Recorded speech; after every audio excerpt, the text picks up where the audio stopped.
Hello guys, welcome to my channel online civil engineering classes. ठीक है। हम जो देख रहे हैं एमपीपीएससी के लिए, ठीक है, एमपीपीएससी की जो वैकेंसी आई है उसके लिए हम सोम कवर कर रहे हैं। ठीक है, सोम कवर कर रहे हैं और एक्सक्लूसिव फॉर वर्किंग प्रोफेशनल्स। ठीक है, जो वर्किंग प्रोफेशनल्स हैं उनके लिए ये कवर करा जा रहा है, वर्किंग प्रोफेशनल्स के लिए ही खास करके। ठीक है, यहाँ पर आपको नोट्स बनाने की ज़रूरत है, पर वो कैसे है, जो मैं जिस तरह से मैं लिख रहा हूँ उसी तरह से आपको नोट्स बनाना है। ऐसा नहीं कि लाइन टू लाइन जहाँ हर लाइन टू लाइन नोट्स बनाना है, ऐसा कुछ नहीं है। आपको बस जैसा मैं लिख रहा हूँ उसी तरह से नोट्स बनाना है और उसको प्रॉपरली रिवाइज करना है, प्रॉपरली तरीके से। ठीक है, और जितना मैं पढ़ा रहा हूँ बस उतना ही पढ़ लीजिएगा सोम का, और गारंटी है कि इससे बाहर कुछ भी नहीं जाएगा। मैं बहुत सफिशिएंट पढ़ा रहा हूँ, मोर देन सफिशिएंट पढ़ा रहा हूँ। और जितना भी मैं पढ़ा रहा हूँ वो सब अभी तक लास्ट 3 लेक्चर मैंने जो पढ़ा है वो सब ऐसा मैंने आपको क्रक्स दिया है कि वो कहीं ना कोई के एग्जामों में पूछा गया है क्वेश्चंस। चाहे वो इसरो हो या आपकी हरियाणा पीएससी हो या यूपी पीएससी हो या फिर छत्तीसगढ़ पीएससी हो, जितने भी PSC, Nagaland, Manipur PSC, Assam PSC, ये जो भी क्वेश्चंस मैंने आपको करवाए हैं वो सब उस जो भी मैंने आपको थ्योरेटिकल पार्ट बताया वो कहीं ना कहीं पूछा गया है। ठीक है, तो आगे भी मैं उसी तरीके से बताऊंगा। ठीक है, और आपको सिर्फ क्या करना है कि नोट्स प्रॉपरली बनाना है। आपके पास अभी कॉपी पेन नहीं है तो कोई बात नहीं, सिर्फ हेडफोन लगाइए और मोबाइल देखिए और सुनते रहिए। बस जो जो मैं कर रहा हूँ इसको प्रॉपरली ध्यान से कंसंट्रेशन के साथ सुनते रहिए और देखते रहिए। चलिए तो स्टार्ट करते हैं हमारा टॉपिक आज का। लास्ट टॉपिक हमने लेक्चर थ्री लेक्चर थ्री में हमने हुक्स लॉ समझ लिया था कि हुक्स लॉ क्या होता है और कुछ बातें और कर ली थी। ठीक है, आज से हमें एप्लीकेशंस देखनी है, एप्लीकेशंस ऑफ हुक्स लॉ देखना है आज हमें, एप्लीकेशंस ऑफ हुक्स लॉ देखना है। फिर आज जो हम देखेंगे वो फेलियर्स देखेंगे, टाइप्स ऑफ फेलियर्स देखेंगे, टाइप्स ऑफ फेलियर्स देखेंगे, है ना। ये डक्टाइल में भी देखेंगे और ब्रिटल मटेरियल दोनों के देखेंगे। उसके बाद अगर टाइम रहता है तो मैं आपको कुछ स्ट्रेस स्ट्रेन कर्व के मटेरियल्स के स्ट्रेस स्ट्रेन कर्व बता दूंगा। ठीक है, स्ट्रेस स्ट्रेन कर्व बता दूंगा, इसमें बोचिंगर्स इफेक्ट भी बता दूंगा कि बोचिंगर्स इफेक्ट क्या होता है। तो ध्यान से देखिएगा। और बहुत आईएमपी सेशंस है, बहुत ज़्यादा आईएमपी सेशन है। जितना भी मैं पढ़ा रहा हूँ वो सब आईएमपी ही है, आप बस ये मानकर चलिए। एक बात और मैं बताना चाह रहा हूँ यहाँ पर कि जो हमने इलास्टिक कांस्टेंट्स पढ़े थे, है ना, ई म्यू क्या बोलते हैं, के जी, ये जो लास्ट लेक्चर में मैंने इलास्टिक कांस्टेंट्स कवर कर रखे हैं, इसके ऊपर आप, है ना, जितना ज़्यादा न्यूमेरिकल बनाएंगे उतना बेहतर है, क्योंकि इसके ऊपर रेगुलरली क्वेश्चंस पूछे जा रहे हैं, आस्क हुए हैं इसके ऊपर क्वेश्चंस। तो इसके ऊपर बहुत ध्यान दीजिएगा, इसके न्यूमेरिकल बहुत लगाइएगा। और मैं भी यहाँ पर न्यूमेरिकल करवाऊंगा, ऐसा नहीं है कि मैं नहीं करवाऊंगा, न्यूमेरिकल जरूर करवाऊंगा, पर लेकिन थोड़ा एक बार टॉपिक होने के बाद। ठीक है, तो चलिए स्टार्ट करते हैं हमारा आज का सेशन। Let's start. सबसे पहले आज हम देखते हैं टाइप्स ऑफ फेलियर्स। ठीक है, types of failures.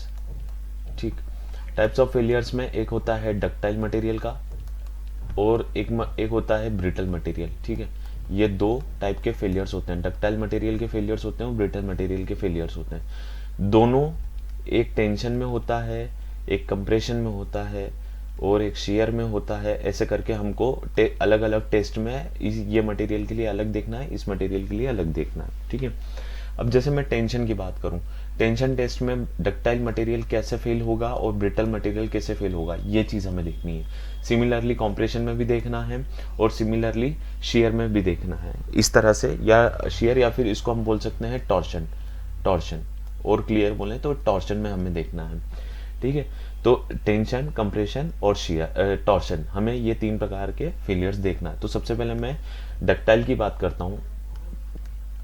Ductile material की अगर मैं बात करता हूँ, यहाँ पे एक है टेंशन और एक है कॉम्प्रेशन। ठीक है, तो टेंशन में डक्टाइल मटेरियल का फेलियर जो होता है वो कप एंड कोन फेलियर होता है, कप एंड कोन फेलियर होता है। ठीक है, जो कि 45 डिग्री से होता है कप एंड कोन फेलियर। इसके लिए भी बहुत एक लंबी चौड़ी थ्योरी है, बट एक्चुअली प्रॉब्लम वही है यार, थोड़ा टाइम का इशू है, इसके कारण मुझे यहाँ से बहुत जल्दी क्रॉस होकर निकलना है। पर बस ये ध्यान रखो कि 45 डिग्री पर फेलियर होता है, कप एंड कोन फेलियर होता है, जो टेंशन में होता है डक्टाइल मटेरियल के अंदर। और जब कंप्रेशन में बात करेंगे हम, कोई जैसे चौक लिया आपने या कंप्रेशन सॉरी जैसे डक्टाइल मटेरियल है उसमें अगर जैसे स्टील है, स्टील में अगर आपने माइल्ड स्टील है, माइल्ड स्टील को अगर आपने कंप्रेशन में सब्जेक्ट करा है तो वो किस तरह से फेल होगा, हमें इस चीज को देखना है। तो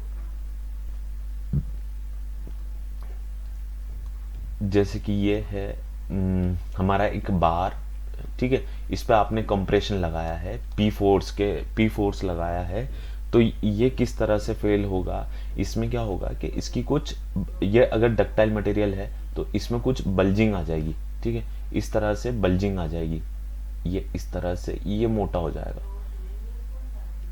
ठीक है, इस बात को ध्यान रखना है। डक्टाइल मटेरियल अगर मैंने कंप्रेशन में फिट करा है, कंप्रेशन में अगर मैं चेक कर रहा हूँ उसको, तो उसके अंदर कुछ बल्जिंग आ जाएगी, है ना।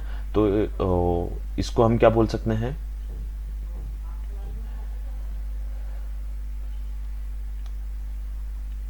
बल्जिंग, BULGI, बल्जिंग, ठीक है, ये बल्जिंग होती है, ये काय में होगी, कंप्रेशन में डक्टाइल मटेरियल के अंदर, ठीक है।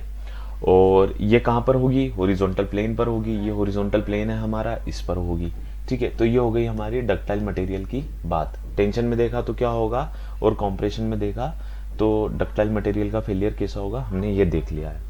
अब देखो ये टेंशन में ही क्यों फेल हो रहा है, टेंशन में इसलिए फेल हो रहा है क्योंकि जो डक्टाइल मटेरियल होते हैं, ये जो डक्टाइल मटेरियल होते हैं वो काय में वीक होते हैं,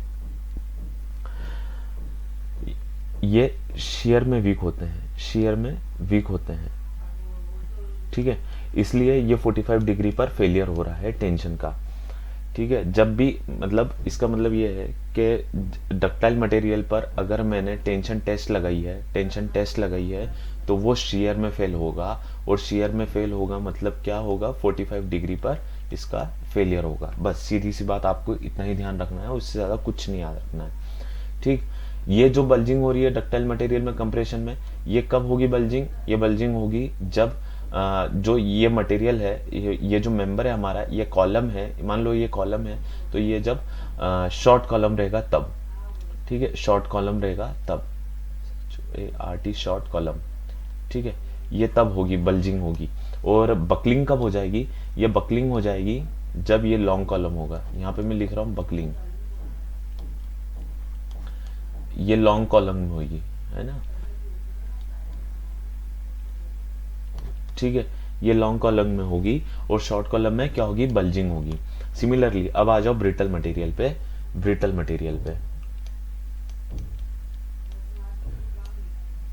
ब्रिटल मटेरियल्स, है ना। अब ब्रिटल मटेरियल को मैं जब टेंशन में सब्जेक्ट करूंगा तो ये किस तरह से फेल होगा, हमें ये देखना है, और जब कंप्रेशन में सब्जेक्ट करूंगा तो ये किस तरह से फेल होगा, हमें इन दोनों को देखना है। तो जब ब्रिटल मटेरियल पे मैंने टेंशन टेस्ट लगाई है तो ये 90 डिग्री से फेल होगा, 90 डिग्री से। क्यों, क्योंकि ब्रिटल मटेरियल जो होते हैं ये वीक होते हैं, इनकी टेंसाइल स्ट्रेंथ बहुत कम होती है, ये वीक होते हैं, टेंसाइल स्ट्रेंथ बहुत कम होती है, ठीक है, वीक इन टेंसाइल स्ट्रेंथ, वीक इन टेंसाइल स्ट्रेंथ, तो इसलिए ये 90 डिग्री से फेल होंगे। देखो जैसे एक चौक है ना, ये चौक है, मान लो ये ब्रिटल है, चौक ब्रिटल होते हैं, तो आप जब इसको फोर्स P से दोनों तरफ से खींचोगे तो ये क्या होगा, ये बीच में से यहाँ से क्या होगा, टूट जाएगा यहाँ से, तो ये 90 डिग्री का फेलियर बना देगा यहाँ पर, ठीक है। तो बस वही चीज यहाँ पर है। अब जब ब्रिटल मटेरियल है उसको हमने अगर कॉम्प्रेशन पे सब्जेक्ट करा है, तो ब्रिटल मटेरियल कॉम्प्रेशन पे जब सब्जेक्ट होगा तो ये 45 डिग्री आपको फेलियर देगा, 45 डिग्री का फेलियर आपको देगा,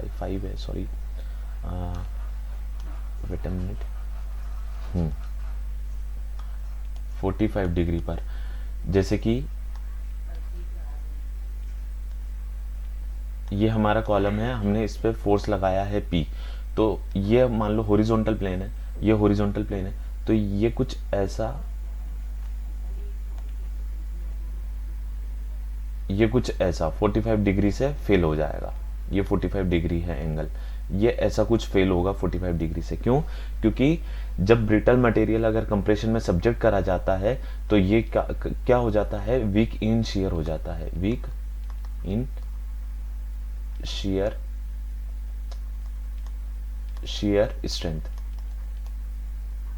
ठीक है, तो शेयर स्ट्रेंथ पे कब दो चीजें वीक हो रही है, हमने देखा कि जब एक टेंशन टेस्ट होती है, जब ब्रिटल पे, जब डक्टाइल पे टेंशन टेस्ट होती है तो वो वीक इन शेयर होता है, और सिमिलरली जब ब्रिटल में कॉम्प्रेशन टेस्ट हो रही है तो वो क्या होता है, वीक इन शेयर होता है। इस बात को ध्यान रखना है आपको, ये फंसाने वाला क्वेश्चन है। ठीक है, ये क्वेश्चन पूछा जा सकता है। चलो, ये डक्टाइल हो गई। अब हमने डक्टाइल पे भी बात कर ली है और ब्रिटल पे भी बात कर ली है, टेंशन और कंप्रेशन की। अब आ जाते हैं टॉर्शन टेस्ट पर। टॉर्शन टेस्ट देखते हैं। टॉर्शन टेस्ट मैंने उसके साथ ही आपको बता देना था, पर मैं उसको स्पेस नहीं होने के कारण मैं बता नहीं पाया। यहाँ पे समझ लो, अब टॉर्शन टेस्ट एक टेंशन में होगी मान लो, ठीक है, और एक कंप्रेशन में। ठीक है, ये टॉर्शन टेस्ट हो रही है। अब जब टॉर्शन टेस्ट जब हम करेंगे,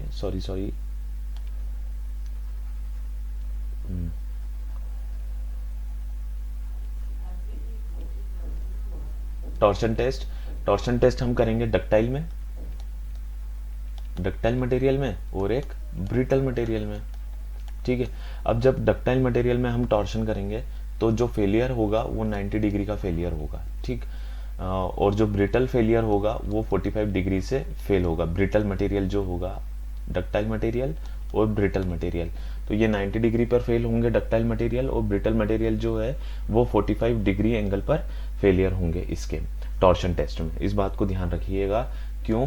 क्योंकि डक्टाइल मटेरियल हमने देखा कि डक्टाइल मटेरियल काय में वीक होते हैं, they are weak in shear. ठीक है, और जो शियर जो होता है टॉर्शन में जो शियर, प्योर शियर का जब केस पड़ता है तो वो 90 डिग्री पर होता है। प्योर शियर ये हम देखेंगे प्रिंसिपल स्ट्रेसेस में, कि ये चीज हम देखेंगे प्रिंसिपल स्ट्रेसेस में। ठीक है, प्योर शियर क्या होता है, तो प्योर शियर डक्टाइल मटेरियल में कब होता है, डक्टाइल मटेरियल में 90 डिग्री पर प्योर शियर होता है। सिमिलरली जो ब्रिटल मटेरियल है, ये ब्रिटल मटेरियल हमें पता है कि ये काय में वीक होते हैं, ये टेंशन में वीक होते हैं। ठीक है, तो जो प्रिंसिपल टेंशन होता है वो 45 डिग्री एंगल पर होता है टॉर्शन के केस में। ठीक है, ये प्रिंसिपल टेंशन होता है, इस बात को ध्यान रखिएगा आपको, है ना। They are weak in principal tension, तो ये क्या होगा कि ये 45 डिग्री पर फेल हो जाएगा जब ब्रिटल मटेरियल को हम टॉर्शन टेस्ट पे सब्जेक्ट करेंगे तो।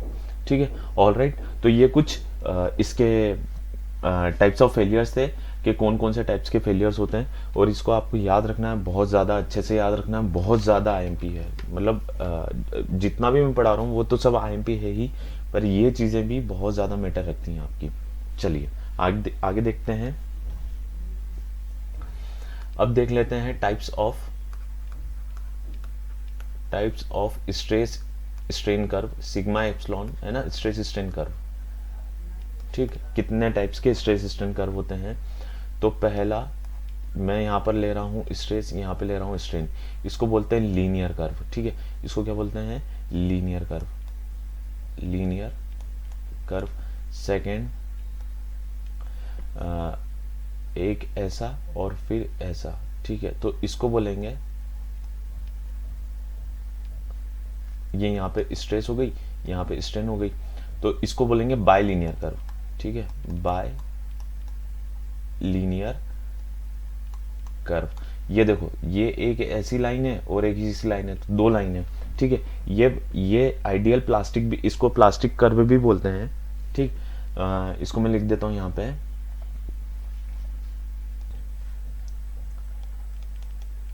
Visco plastic.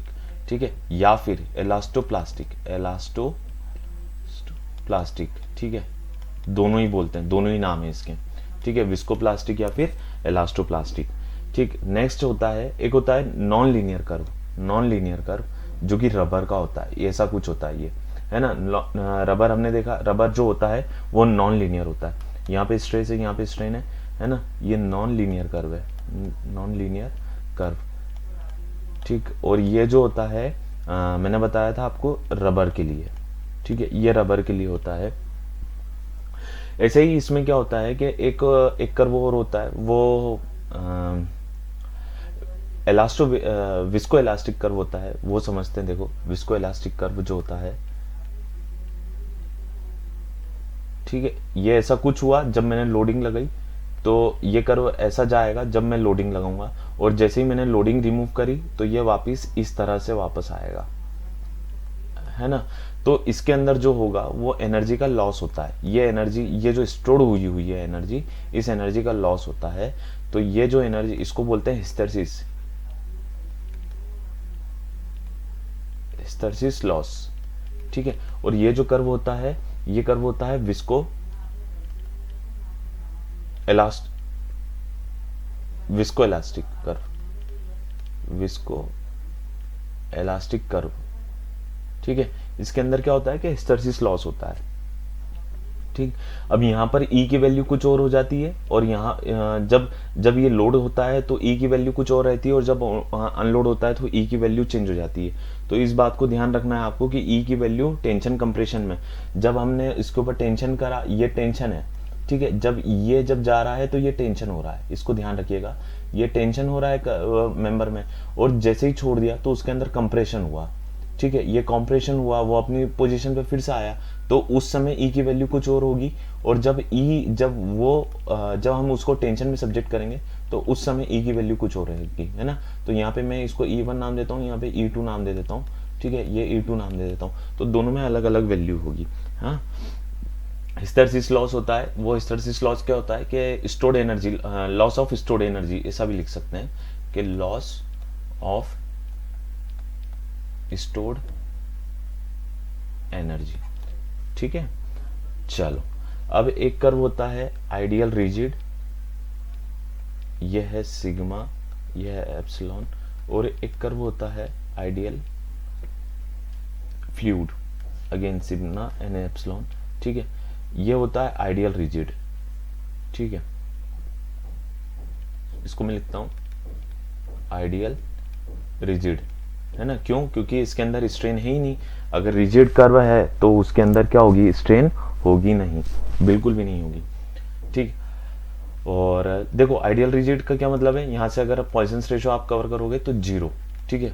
Ideal rigid Poisson's ratio zero किसका होता है, कॉर्क का होता है, ठीक है। और हाँ, 0.5 किसका होता है, 0.5 किसका होता है, जो परफेक्टली प्लास्टिक होते हैं, परफेक्टली प्लास्टिक मटेरियल्स जो होते हैं उनका पॉइजन्स रेशियो कितना होता है, 0.5 होता है। इस बात को भी ध्यान रखिएगा। जिनका 0.5 पॉइजन्स रेशियो होता है, ये परफेक्टली प्लास्टिक्स होते हैं। परफेक्टली प्लास्टिक से ध्यान आया कि परफेक्ट प्लास्टिक का कर्व क्या होता है, परफेक्ट प्लास्टिक का कर्व भी देख लो यहां से,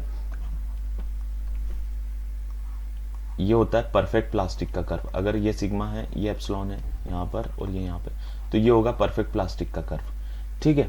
अब आइडियल फ्लूइड का कर्व देख लो। आइडियल फ्लूइड का कर्व होता है कि उसमें स्ट्रेस होती नहीं है, ये पूरी तरीके से स्ट्रेन ही होती है इसमें, ठीक है। यह आइडियल फ्लूइड होता है, और ये वाटर का बोलते हैं इसे, वाटर, ठीक। एफएम में हम देखेंगे, एफएम में, ठीक है। इसको ऐसे बना लो, है ना। कर्व ये है, कर्व ये है, ठीक, ये कर्व है, ठीक। अब देखो जो सौम्य और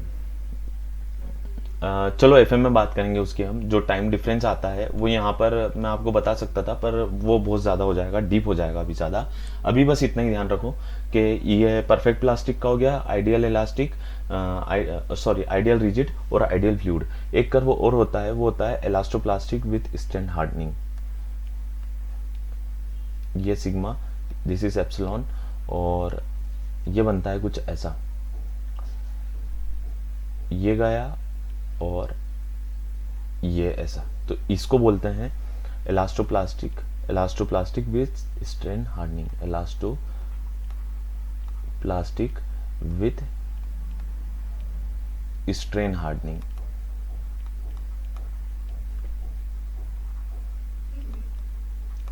ठीक।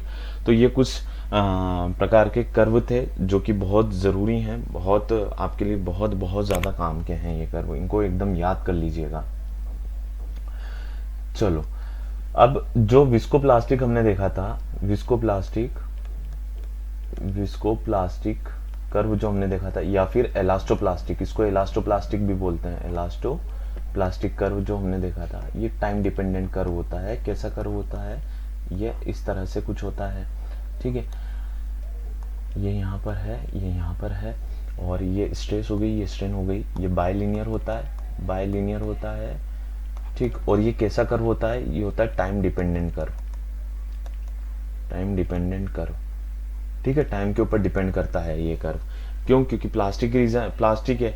अब जैसे जैसे टाइम बढ़ेगा वैसे वैसे क्या होगी, ये क्या बोलते हैं, हमारे स्ट्रेन बढ़ेगी, इसलिए इसे हम टाइम डिपेंडेंट कर्व भी बोलते हैं। Without increase in any stress, strain increase होने लगती है, ठीक है।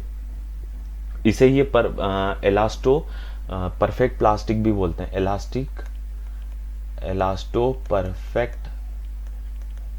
परफेक्ट प्लास्टिक कर्व भी बोलते हैं, ठीक है। तो ये बहुत महत्वपूर्ण कर्व है, बहुत ज़्यादा एमपी कर्व है आपके सिलेबस के हिसाब से, इसको पूछा जा सकता है। इस कर्व को तीनों नाम से बोला जाता है।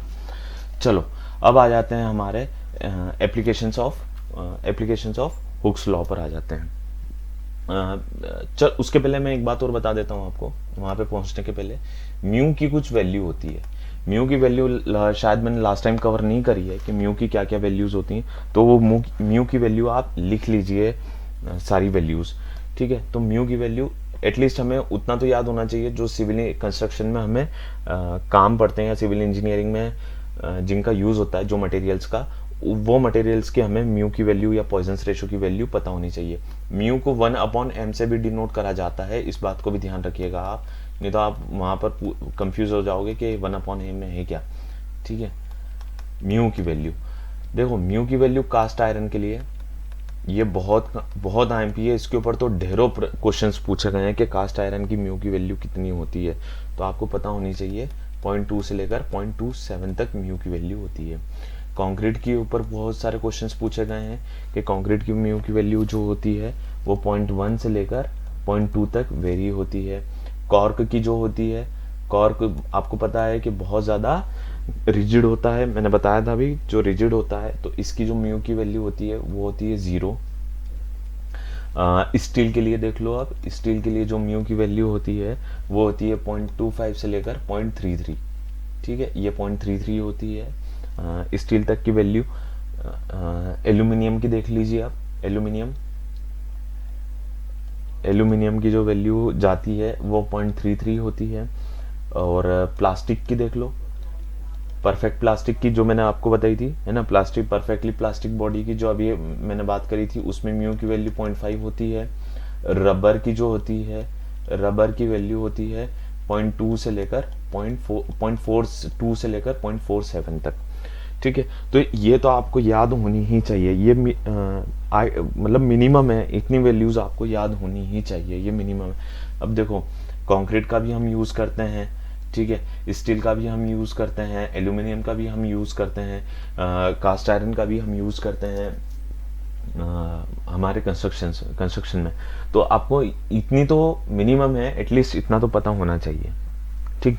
अब क्वेश्चन हो सकता है ऐसा भी आए कि कास्ट आयरन की म्यू की वैल्यू कितनी हो सकती है, तो ऑप्शन दे रखेगा वो 0.25, तो आपको पता होना चाहिए 0.2 से लेकर 0.27 तक इसकी वैल्यू वेरी करती है, तो 0.25 कास्ट आयरन की वैल्यू होगी, ठीक है।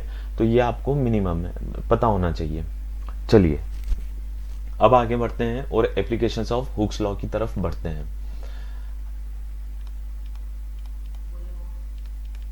Applications of Hooke's law.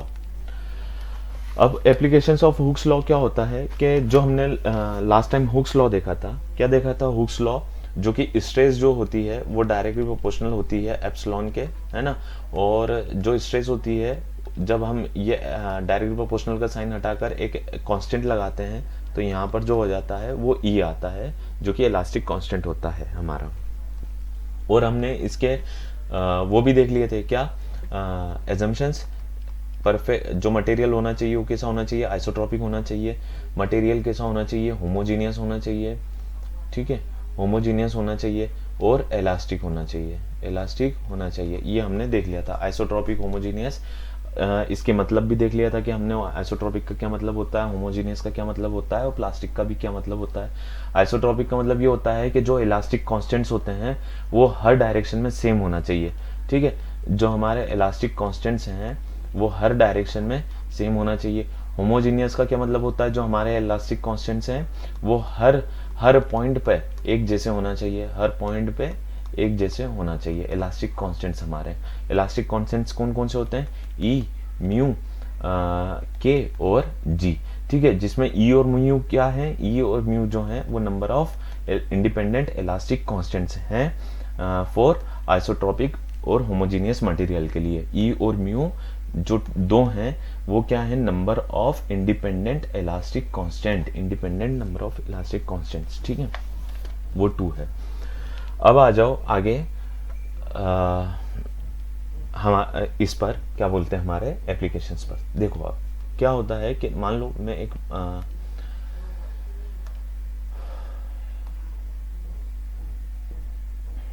एक रेक्टेंगल लिया मैंने, ठीक है, इसको मैंने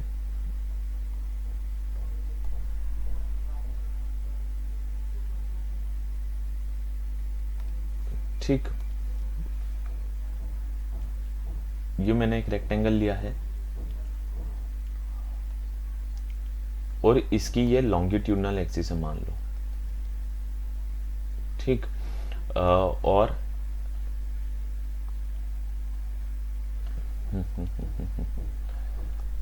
ये इसकी लेटरल एक्सिस हैं दोनों, ठीक है, ये लेटरल एक्सिस हैं दोनों। ये एक्सिस है z, ये एक्सिस है x और ये एक्सिस है y, ठीक। अब मैंने x एक्सिस के अलोंग फोर्स लगाया है p, x एक्सिस के अलोंग फोर्स लगाया है p, ठीक है।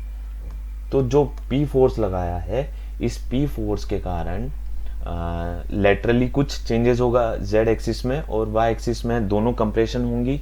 अगर ये पुल है, ये टेंशन फोर्स है, ये टेंशन फोर्स है, तो लॉन्गिट्यूडनल एक्सिस टेंशन में आ जाएंगी और जो लेटरल एक्सिस हैं ये काय में आ जाएंगी, ये कॉम्प्रेशन में आ जाएंगी, ठीक है। ये दोनों एक्सिस कॉम्प्रेशन में आ जाएगी, इस बात को ध्यान रखो। तो अब मुझे अगर स्ट्रेन निकालनी है, स्ट्रेन इन एक्स डायरेक्शन में और एक्स फेस पर देखना है। ये फेस कौन सा है हमारा, एक्स फेस है, ये वाला फेस जो है ये एक्स फेस है और डायरेक्शन एक्स है। अगर यहाँ पर मुझको स्ट्रेन निकालनी है तो मुझे स्ट्रेन क्या हो जाएगी, चेंज इन लेंथ। अगर इसकी टोटल लेंथ l है तो change in length divided by original length, ठीक है। ये तो हमें पता है कि ये होता है ना। और यही क्या होती है, ये अगर लॉन्गिट्यूडनली है, लॉन्गिट्यूडनल एक्सिस के अलोंग लगी हुई है, एक्स एक्सिस के अलोंग लगी हुई है, तो जाएगी ये लॉन्गिट्यूडनल स्ट्रेन, ठीक।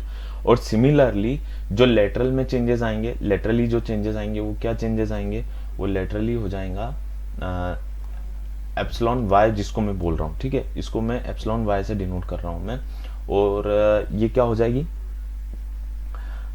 इसको आप समझो, अगर ये डिस्टेंस b है, ये डिस्टेंस b है, ठीक, तो delta b divided by b, ठीक है, ये क्या हो जाएगी हमारी लेटरल स्ट्रेन। अब देखो पॉइजन्स रेशो क्या होता है, पॉइजन्स रेशो होता है कि lateral strain divided by longitudinal strain और विथ माइनस साइन। अब लेटरल स्ट्रेन देखो, लॉन्गिट्यूडनल स्ट्रेन हमें पता है डेल्टा एल अपॉन एल होता है, या फिर ये भी तो पता है हमें क्या, ये रिलेशन हुक्स लॉ से, ठीक है, sigma x epsilon x is equal to sigma x upon e. अगर एक्स डायरेक्शन के अलोंग है तो सिग्मा भी हम क्या देखेंगे, एक्स डायरेक्शन के अलोंग देखेंगे। तो यहां पर मैं इसको ऐसे लिख सकता हूं, इसको मैं ऐसे लिख सकता हूं,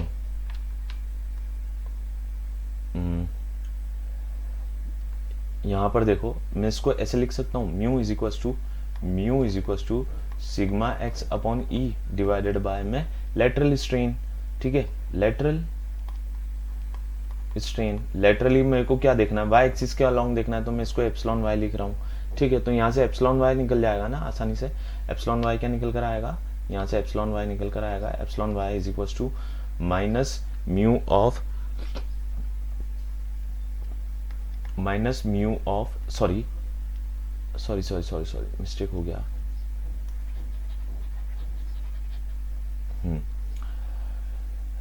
लेटरल स्ट्रेन म्यू क्या था, म्यू होता है lateral strain divided by longitudinal. Longitudinal हमने देखा सिग्मा एक्स अपॉन ई, ये रहा ये। ठीक है, तो यहां पर मैं इसको ऐसा लिख सकता हूं ना, minus mu sigma x upon e. ठीक है, तो ये दो तरीके से हम जो लेटरल स्ट्रेन है वो निकाल सकते हैं। फर्स्ट तो ये है, पहला ये तरीका है, और दूसरा तरीका कौन सा है, दूसरा तरीका ये है, डेल्टा बी अपॉन बी। तो ये दोनों तरीके से हम लेटरल स्ट्रेन्स कैलकुलेट कर सकते हैं। अगर मुझे सिग्मा एप्सिलॉन एक्स दिया हुआ है तो उसमें मुझे कुछ नहीं करना है, मुझे अगर एप्सिलॉन वाई निकालना है, एप्सिलॉन एक्स दिया हुआ है और एप्सिलॉन वाई निकालना है, तो मुझे क्या करना रहेगा, epsilon y is equal to minus mu into epsilon x. बस ये मैं कर दूंगा तो मेरा एप्सिलॉन वाई निकल कर आ जाएगा। ठीक है, और सिमिलरली अगर मुझे एप्सिलॉन जेड निकालना है तो minus mu into epsilon x कर दूंगा तो मेरा जेड में भी निकल कर आ जाएगी। ठीक है, स्ट्रेन जेड में भी निकल कर आ जाएगी। तो यहाँ से क्या पता चल रहा है कि अगर एक बॉडी है, सिर्फ बॉडी है हमारी, उसमें सिर्फ एक्स डायरेक्शन के अलॉन्ग हमने फोर्स लगाया है, ये पी फोर्स जो है ये एक्स डायरेक्शन के अलॉन्ग है, सिर्फ एक ही फोर्स है। तो इससे क्या समझ में आ रहा है कि एक ही डायरेक्शन के अंदर अगर फोर्स लगाने पर क्या मिल रहा है हमें, epsilon x x is equal to epsilon y is equal to epsilon z. मतलब दो लेटरल स्ट्रेन बराबर होंगी, जेड और वाई के अराउंड जो लेटरल स्ट्रेन प्रोड्यूस होंगी वो बराबर होंगी। और अगर टेंशन में सब्जेक्ट हुई हैं तो ये लेटरल स्ट्रेन्स कैसी होंगी, कॉम्प्रेशन की होंगी। ये देखो यहाँ पे माइनस साइन लगा हुआ है। ठीक है, तो बस यही बात होती है। और ये काय में है, ये है 1D में, सिर्फ एक के अलॉन्ग फोर्स लगाया है। तो अब जब मैं इस पे 3 डायमेंशनल फोर्स लगाता हूँ, 3 के अलॉन्ग फोर्स लगाता हूँ, तो समझना अब यहाँ पर बात समझने की थोड़ी है। जब मैंने 3 डायमेंशनली फोर्स लगाया है तो क्या होगा, देखो ये F1 है,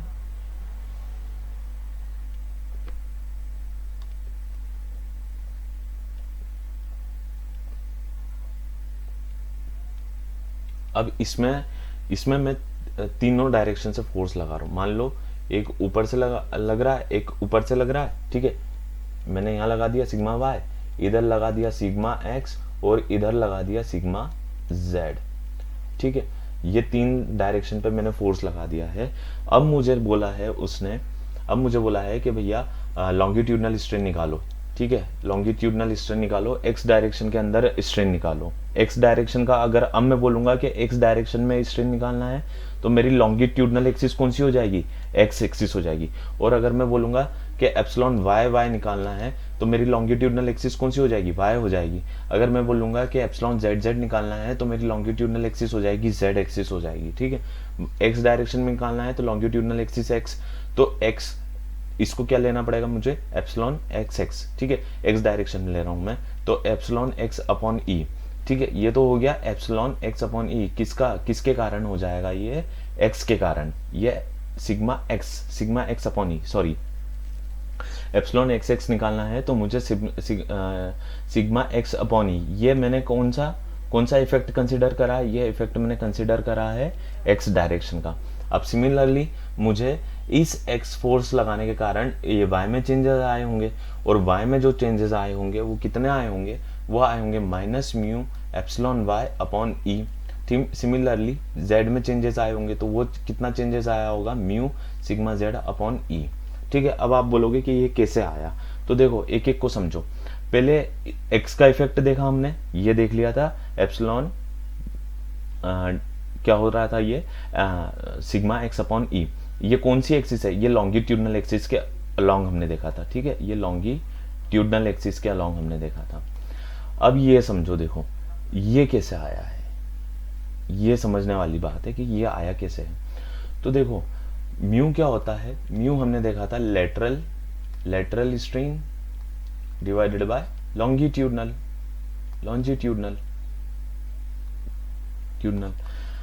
अब मैं जब अगर मैं इसकी बात करूंगा, एक्स की बात करूंगा, एक्स की बात करूंगा, मुझे एक्स डायरेक्शन में देखना है। अब यहाँ पर जो एक्स डायरेक्शन के अंदर इफेक्ट देखना है, एक्स डायरेक्शन के अंदर, पहले तो मैंने एक्स का इफेक्ट ले लिया, ये मैंने सीधे ले लिया। अब मुझे y के कारण x में इफेक्ट देखना है, y के कारण इस सिग्मा x के कारण x के अंदर इफेक्ट देखना है। तो ये सिग्मा x के कारण मैं देखूंगा तो लॉन्गिट्यूडनल एक्सिस कौन सी हो जाएगी मेरी, y एक्सिस हो जाएगी, है ना, y एक्सिस हो जाएगी। तो ये y एक्सिस के ये लॉन्गिट्यूडनली जो मेरी y एक्सिस हो जाएगी, तो यहाँ पर जो स्ट्रेन डेवलप होंगी वो सिग्मा y अपॉन ई होंगी ना, ठीक है। y एक्सिस के कारण, मतलब y एक्सिस के अलोंग जो फोर्स लग रहा है उसके कारण मेरी जो स्ट्रेन डेवलप होंगी, लॉन्गिट्यूडनल स्ट्रेन डेवलप होंगी, वो तो सिग्मा y अपॉन ई होंगी। तो यहाँ पर जो लेटरल स्ट्रेन अगर मैं x में देखूंगा, lateral strain along x direction देखूंगा, तो कितनी हो जाएगी, अगेन वही हो जाएगी mu sigma y upon e, minus का साइन तो रहता ही है, ठीक है। तो बस यही चीज है लेटरल स्ट्रेन, ये मैंने यहाँ लिख दिया इसको। तो ये क्या है, ये लेटरल स्ट्रेन है, lateral strain in x direction, ये बात को ध्यान रखना है, ठीक। सिमिलरली ये है lateral strain in lateral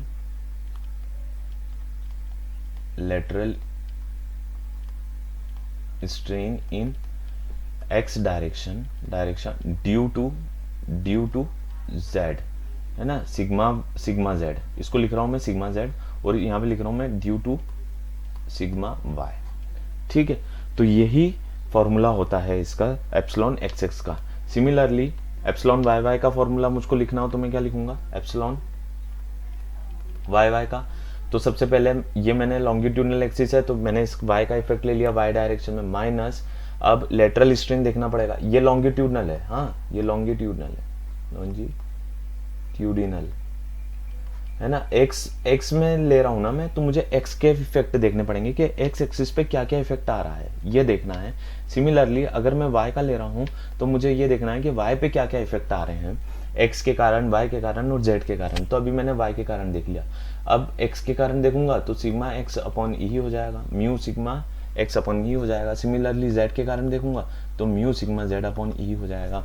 similarly जब मैं y के बारे में बात करूंगा, z के बारे में बात करूंगा, तो सबसे पहले मैं लॉन्गिट्यूडनल इफेक्ट ले लूँ ये वाला, minus mu sigma x upon e minus mu sigma y upon e, ठीक है। तो ये बहुत काम के आपके रिलेशंस हैं, ठीक है, इसको नोट डाउन कर लीजिएगा, बहुत अच्छे से याद कर लीजिएगा, ये बहुत ज्यादा आईएमपी रिलेशंस हैं आपके लिए, ठीक है। इसका मैं फिर से लिख देता हूं यहाँ पर नीचे, epsilon x x sigma x upon e minus mu sigma y upon e minus mu sigma z upon e. ये बहुत अच्छे से आपके कॉन्सेप्ट इसके क्लियर होने चाहिए क्योंकि ये थर्मल हिस्ट्रेसिस में बहुत काम आएगा, ठीक। इसके ऊपर न्यूमेरिकल्स भी पूछे गए हैं, तो आपको बहुत अच्छे से ये घोट लेना बस यार, मैं तो सीधे बोल रहा हूँ आपको घोट लेना, उसके इससे ज्यादा कुछ नहीं करना, बस घोट लेना, ठीक है। तो ये जो केस हो रहा है, अब ये जो केस है ये हमने देख लिया है, ये हमने देखा है फॉर रेक्टेंगल, ठीक है, फॉर रेक्टेंगल। अब की मैं बात करता हूं, अब मैं यहां पर आपको एक एक केस ले लेकर सारे केस बता देता हूं। सिग्मा है, अभी हमने देख लिया कि क्या क्या क्या होता है। अब case one, for case one prismatic rectangle है, प्रिज्मेटिक रेक्टेंगल जो अभी जिसका केस हमने देखा वो यही है, ठीक है। सिमिलर केस टू जो होता है, केस टू जो होता है वो सिलेंडर के कारण होता है, सिलेंडर पे अगर ऐसे ही फोर्स लग रहा हो। और थर्ड केस जो होता है वो स्फीयर के लिए होता है, स्फीयर के लिए होता है, ठीक है। तो तीन केस बनते हैं इसके, है ना। यहां से जो कॉन्सेप्ट निकल कर आता है, जो ये वॉल्यूमेट्रिक स्ट्रेन के केसेस बनते हैं, जो हमने अभी ये जो केसेस बने हैं, ये केसेस हैं, ये वॉल्यूमेट्रिक स्ट्रेन के केसेस हैं, ठीक है, वॉल्यूमेट्रिक स्ट्रेन के केसेस हैं, जिसको हम लास्ट लेक्चर में हमने देखा था एप्सिलॉन वी हम जिसको बोल रहे हैं, ये एप्सिलॉन वी निकालने की टर्म आ गई है। मैंने बताया था आपको कि मैं नेक्स्ट लेक्चर में इसको कवर करूंगा और वही चीज यहाँ पर आ चुकी है, वॉल्यूमेट्रिक स्ट्रेन। अब जब वॉल्यूमेट्रिक स्ट्रेन मुझको रेक्टेंगल के केस में निकालना है तो क्या होगा रेक्टेंगल के केस में वॉल्यूमेट्रिक स्ट्रेन जो होगी वो होगी epsilon x plus epsilon y plus epsilon z z, y y और एक्स एक्स। ठीक है, ये वॉल्यूमेट्रिक स्ट्रेन किस केस में होगी? रेक्टेंगल के केस में। सिमिलरली सिलेंडर के केस में क्या होगी वॉल्यूमेट्रिक स्ट्रेन? सिलेंडर के केस में होगी epsilon epsilon x x plus 2 into epsilon y y, या फिर एप्सिलॉन जेड जेड भी मैं इसको लिख सकता हूँ। ठीक है, तो इसमें 2 इंटू लेटरल है, 2 इंटू लेटरल में क्लियर बोलूँ तो आपको और क्लियर रहेगा। ये लेटरल है, ठीक है, और ये लॉन्गिट्यूडनल है, लॉन्गिट्यूडिनल है।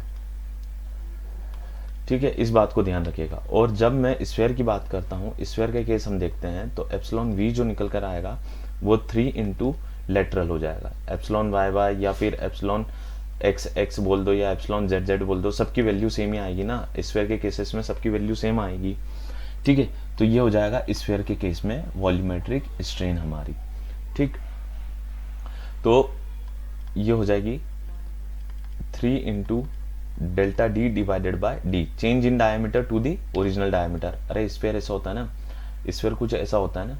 अभी इसमें 3D है यार, 3D में यहाँ बता नहीं पाऊंगा कि किस तरह से दिखेगा स्फीयर, पर ये अगर इसका डायमीटर डी है, स्फीयर का डायमीटर डी है, तो जो उसके अंदर change in diameter to the original diameter into 3 कर दोगे आप, तो ये हमारा निकल कर आ जाएगा volumetric strain for spheres. Similarly जब आप सिलेंडर लोगे, ऐसा सिलेंडर लोगे,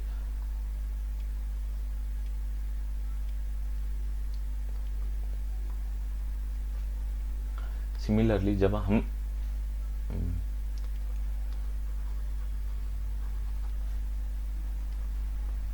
हम सिलेंडर लेंगे, ठीक है, तो इसके अलोंग ये एक्सिस तो रहेगी। ठीक है, ये एक है, दूसरी जो एक्सिस हो जाएगी वो लेटरली हो जाएंगी, ये हमारी लॉन्गिट्यूडनल एक्सिस हो जाएगी, लॉन्गिट्यूडनल एक्सिस हो जाएगी। ठीक है, और ये जो एक्सिस हो जाएंगी, जो दूसरी एक्सिस रहेंगी, ये हो जाएगी लेटरल एक्सिस है, लेटरल एक्सिस। ठीक है, तो ये 2 इंटू लेटरल एक्सिस होता है, इस बात को ध्यान रखना, 2 इंटू लेटरल एक्सिस और plus longitudinal axis. Strain in lateral axis 2 into lateral axis और स्ट्रेन इन लॉन्गिट्यूडनल एक्सिस, इस बात को ध्यान रखिएगा। ऐसा मत बोलिएगा कि ये एक्सेस होता है और ये वाई वाई होता है, क्योंकि ये जो केस है, ये वाला जो मैंने आपको बताया है, ये किस केस में? जब सिलेंडर ऐसा रखा हुआ है, ऐसा, इस केस में है ये। ठीक है, तो ये लॉन्गिट्यूडनल एक्सिस है हमारी अभी, पर अगर सिलेंडर ऐसा रखा हुआ है तो लॉन्गिट्यूडनल एक्सिस ये हो जाएगी। ठीक है, वाई वाई डायरेक्शन में हो जाएगी, तो इसलिए उसको उस तरह से याद रखिएगा। और प्रिज्मेटिक का तो हमने अभी लास्ट में कवर कराई है। अभी प्रिज्मेटिक बार जो मैंने बनाया था अभी, ऐसा ये प्रिज्मेटिक बार है। ठीक है, प्रिज्मेटिक बार मतलब उसके लेंथ डायमेंशन सेम रहते हैं थ्रू आउट दी लेंथ, है ना, डायमेंशन सेम रहते हैं थ्रू आउट दी लेंथ, उसको हम प्रिज्मेटिक बार बोलते हैं। ठीक है, तो ये हो गए हमारे क्या बोलते हैं, वॉल्यूमेट्रिक स्ट्रेन, हमारा कॉन्सेप्ट कवर हो गया। अब मैं यहाँ पे प्रिज्मेटिक बार का कॉन्सेप्ट ले रहा हूँ, उसके बाद फिर मैं आपको स्फीयर का भी बता दूंगा। और मेन प्रिज्मेटिक ही है, सबसे ज़्यादा काम का प्रिज्मेटिक ही है। बाकी स्फीयर और इसके ऊपर से इतने ज़्यादा क्वेश्चन उठ के नहीं आते हैं, पर फिर भी याद तो आपको रखना पड़ेगा, एटलीस्ट इसका फॉर्मूला तो आपको याद रखना पड़ेगा, ये 3 into delta d divided by D. ठीक, ये तो आपको एटलीस्ट इतना याद रखना ही पड़ेगा। अच्छा, स्फीयर के केस में मैंने ये बता दिया है आपको कि ये epsilon y y is equal to epsilon x x और एप्सिलॉन जेड जेड होता है। ऐसा मत पूछना कि एक्स एक्स क्या होगा, जेड जेड क्या होगा, सब बराबर ही होगा। और ये होगा कितना? Delta d divided by D, है ना, change in diameter divided by original diameter, है ना। आफ्टर डी टू, कुछ टाइम के बाद D2 हो गया, अभी D1 था, डिवाइडेड बाय D1। ठीक है, चलो आगे बढ़ो। अब आगे हम बढ़ते हैं, और हमारा एक कॉन्सेप्ट रह गया है प्रिज्मेटिक बार के लिए। एक फॉर्मूला होता है एप्सिलॉन एक्स। जब मैं, देखो थोड़ा सा बता ही देता हूँ, चलो थोड़ा सा टाइम लग जाएगा पर बता देता हूँ। जब मैं एप्सिलॉन वॉल्यूमेट्रिक स्ट्रेन निकालूंगा प्रिज्मेटिक बार के लिए, तो मैंने ये बताया था कि ये फॉर्मूला होता है ना। अभी हमने ये लिखा है ऊपर, ठीक है, ये लिखा है ना, ये देखो यहाँ कहीं लिखा हुआ है, ये रहा, ये प्रिज्मेटिक बार के लिए। ठीक है, तो ये क्या होगा कि जब मैं ये वैल्यूज किसकी, एप्सिलॉन एक्सिस की, एप्सिलॉन वाई वाई की, एप्सिलॉन जेड जेड की, ये वैल्यूज, ये यहाँ पर जो हमने निकाली हैं, ये निकाली हुई वैल्यूज हैं सारी। ठीक है, ये वाली वाई वाई जेड जेड और एक्स एक्स, ये सारी वैल्यूज़, ये सब वैल्यूज़ यहाँ पे रखता हूँ, ये यहाँ पे रखता हूँ, ये फॉर्मूले सब यहाँ रख देता हूँ, तो मुझे जो वॉल्यूमेट्रिक स्ट्रेन मिलेगी,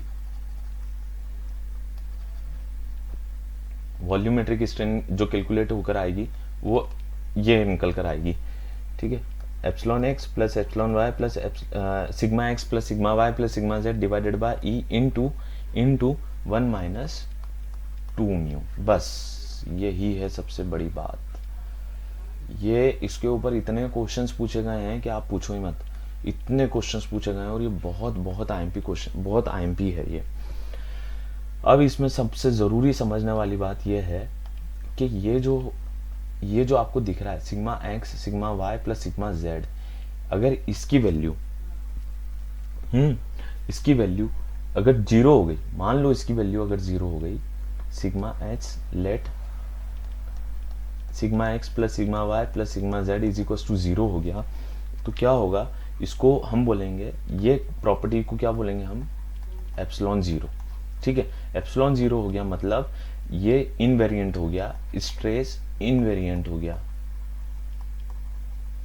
है ना, कोई चेंजेस नहीं हो रहा है स्ट्रेस के अंदर। ठीक है, स्ट्रेस इनवेरिएंट हो गया, कॉन्सेप्ट मतलब कोई वॉल्यूम के अंदर कोई चेंजेस ही नहीं हो रहा, वॉल्यूमेट्रिक स्ट्रेन क्या है उसके अंदर, जीरो ही हो गई, तो उसको क्या बोल देंगे, स्ट्रेस इनवेरिएंट का कॉन्सेप्ट बोल देंगे। ठीक है, जिसमें कि डेल्टा वी क्या होता है, जीरो होता है। ठीक है, वॉल्यूम तो होता ही है, क्योंकि देखो डेल्टा वी अपॉन वी क्या होता है, एप्सिलॉन वी होता है ना।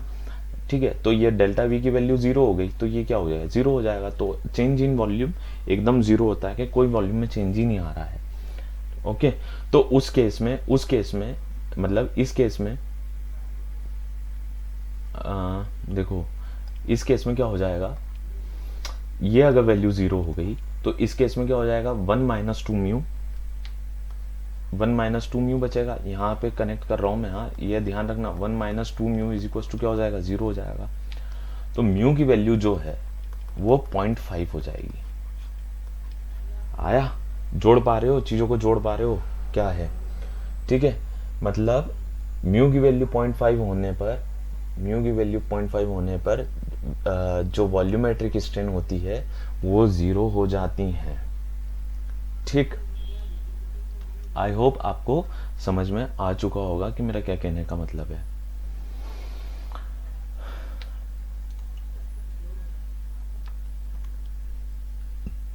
चलो अब आगे बढ़ते हैं, और एक बात और इसको ध्यान रख लो कि इसको डायलेटेशंस भी बोलते हैं, वॉल्यूमेट्रिक स्ट्रेन को डायलेटेशन भी बोलते हैं।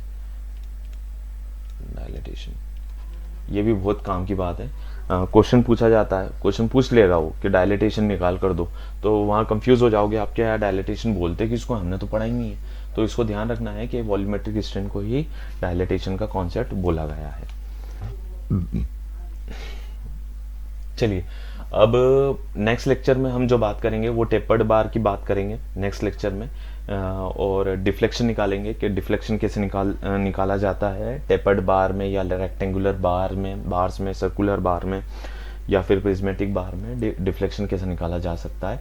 अभी जितना पढ़ाया है इसको बहुत अच्छे से याद करिएगा आप, और कम से कम अभी 2 से 3 लेक्चर्स और लगेंगे मुझे सिर्फ यही यूनिट करने में।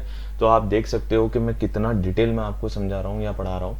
उसके बाद फिर मैं इसी यूनिट के आपको कुछ क्वेश्चंस लगाऊंगा जो प्रीवियस ईयर्स में पूछे गए हैं।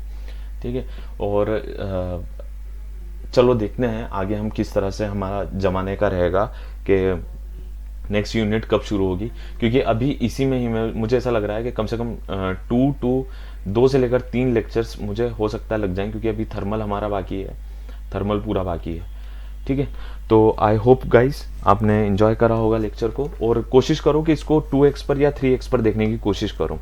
ठीक है, इसको 3x तो होता ही नहीं है यूट्यूब में, 1.5x पर या फिर 1.75, और कोशिश करो कि 2x पर देखने की कोशिश करो। ठीक है, तो ये ज़्यादा बेहतर रहेगा आपके लिए, टाइम कंज्यूमिंग भी नहीं रहेगा।